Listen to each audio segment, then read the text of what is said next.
Hey, how y'all doing? My name is Lam. This is 98 Real Estate VA. We back at it again. This is part two on how to save. I wanted to make another video on how to save because the first video, I felt like I gave y'all the meat of it all and I gave y'all the main points, but I didn't give y'all the potatoes. I want to give you the meat and the potatoes. So here it is. How and why you should be saving. So, the first thing, you should be saving because nobody is coming to help you. Despite what you think, the government is not coming to help you, your friends, your family, whatever you're waiting for, Bernie Sanders, nobody is coming to help you. It's a nice thought that everybody would help everybody in the world and we would have some kind of equality amongst incomes and amongst savings, but it's not happening. Nobody is coming.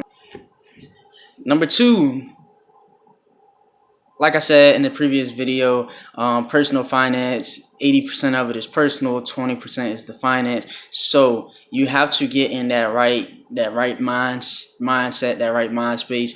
So the second thing you want to do is compete against your best self.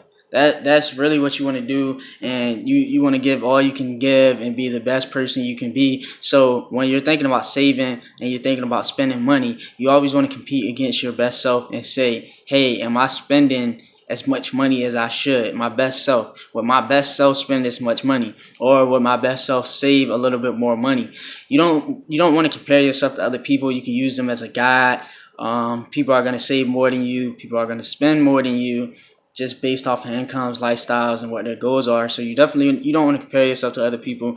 It is helpful to use them as a guideline, but ultimately you want to compare yourself to your best self. Next, you want to make a budget and track your expenses. This is important because a lot of people out here, they say, I don't know where my money just went. They act like it just disappears. It didn't just disappear. You spent it. You spent it somewhere. You need to figure out where your money goes. If you do not tell your money where to go, if you do not discipline your money, it will run wild. You have to tell your money where to go. You have to be intentional with it.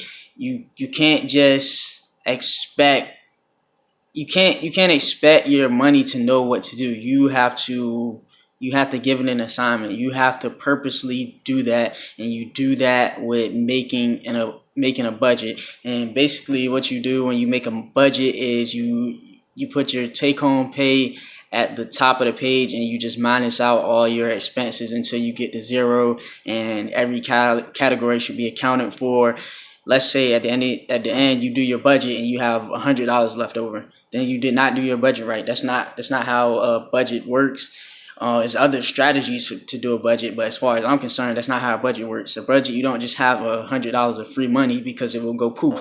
You will not know where it went, and every month for 12 months, $100 you will not have. So at the end of the year, $1,200. When you have an emergency, you need your car fixed. When you want to go on vacation, that's $1,200 that just went poof. So that's not what you do. When you make a budget, you always make sure it's zero, and every dollar is calculated and accounted for. Learn to have fun in the house. So a big part of why people spend money and why they can't save money is because they think they have to have fun outside the house. And if you're one of those people, learn how to have fun in the house. If you already have fun in the house, keep doing it. Keep coming up with ways. Try not to get tired or bored and frustrated. I mean, if you got a video game, play the video game. If you don't got one, invite a friend over, tell them to bring their game. Maybe you just got a controller. If you want to do a puzzle, you want to invite somebody to come over and drink. If you just by yourself and you just want to dance and listen to music and have fun by yourself, binge watch Netflix, binge watch Hulu. There's a lot of things that you can do in the house to have fun. And just remember, it may not be exactly what you want to do now, but it will lead you to do the fun stuff that you want to do in the future. So definitely keep that in mind. Have fun in the house. Learn to stay in the house. Cook. A lot of people eat their money away. It goes straight to their stomach and down the toilet. So try not to go out to a lot of restaurants. A lot of people are big on tipping. If you go to a restaurant, you leave a tip, you have paid the restaurant owner's family, and you have paid the waiter and waitress's family to live, and you have not paid yourself. So do not go to a restaurant if you are broke. You cannot afford to pay other people's lifestyles and pay for other people's salaries and bills. You have to pay your own salaries and bills and build up your own emergency fund. So stop going out to restaurants and cook at the house. And going back to what I said about having fun at the house, make it fun when you cook. Listen to music, dance around, invite somebody over. If you're dating somebody, invite them over. Or even if you got friends, invite them over. Tell everybody to bring a dish. It's a lot cheaper than going out to restaurants, and it's a lot cheaper than paying tips. So unplug everything in your house. Whenever you're not using it, don't just cut it off. Unplug it. Take it from the wall. Take it from the outlet. A lot of draining things in your house can be appliances, washer, dryer, stove. So I would say flip the switch if you can, aside from your refrigerator. But flip the breaker to your apartment, to your house. Turn it off. You don't need it other than the refrigerator to keep your food cold. If you don't want to go that extreme and turn everything off, if your washer and dryer is on a breaker by itself, turn that off. If you only wash clothes once, or once a week, it doesn't need to be on that whole time. You will save a lot of money and energy costs, especially your stove. You might forget to turn your stove on once or twice, and that is worth the price that you will save by cutting off the breakers and unplugging stuff in your home. It will save you a lot of money. Keep your showers 7 minutes or less. The more time you spend in the shower, the more water you use, the higher your water bill is going to be. That can be a major expense. Like I said, cutting down on the energy costs, cut down on your water costs too. Turn the water off when you brush your teeth too, just because that's good for the environment. Do good stuff for the environment, and you save yourself money. So that's 2 for 1. Just like cooking, you can get healthier food and you can save more money. So that's a 2 for 1. So take shorter showers. I would say 7 minutes or less. So remember, I said nobody is coming to help you. This next one is get some help. So if you can, reach out to people who can help you in your predicament. If you feel like it would be better to, let's say, move back home with mom and dad, move with a friend, move in with an old roommate or a coworker, swallow your pride. Be grateful when you do it. Thank them for allowing you the opportunity. Let them know what you're trying to do, or don't let them know what you're trying to do, but let them know what you're trying to do, so that way you can be helping them out. I mean, even if you have to throw them a couple of dollars, it'll probably be less than how much you're paying with your current rent or your current mortgage. And at least that way, the person you are paying, there's somebody somebody in the family. You can kind of keep the money circulating within the group of people. So that's definitely a good one. Ask for help. Like I said, nobody's coming to help you, but if you can get it, help is definitely nice. Especially your parents, and that usually come with free rent and free food. So stay with them as long as you can, as long as you think is reasonably acceptable by your standards. Don't compare your other self to other people, but by your standards and your best self, how long would be a good time to stay with mom and dad?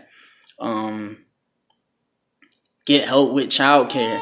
If you do not like your parents and y'all got stuff going on, but your mom and dad, or your mom or your dad or your grandmother would love to watch your child, and they would do it for free or they would do it for cheaper, allow them to watch your kids, unless there's some reason that they're going to abuse your child, or I don't know, you don't want negativity to rub off on them and all of that stuff. But if it's just some stuff that between you two as adults, don't let that interfere with your money. Don't let that interfere with that. So basically, let's say if your parents watching them would save you $400, you have to think about it that your mother would be paying you $400 to watch their child. That's how you got to think about it. Because if you're saving for $400, that's money you've earned. You know, a dollar saved is a dollar earned.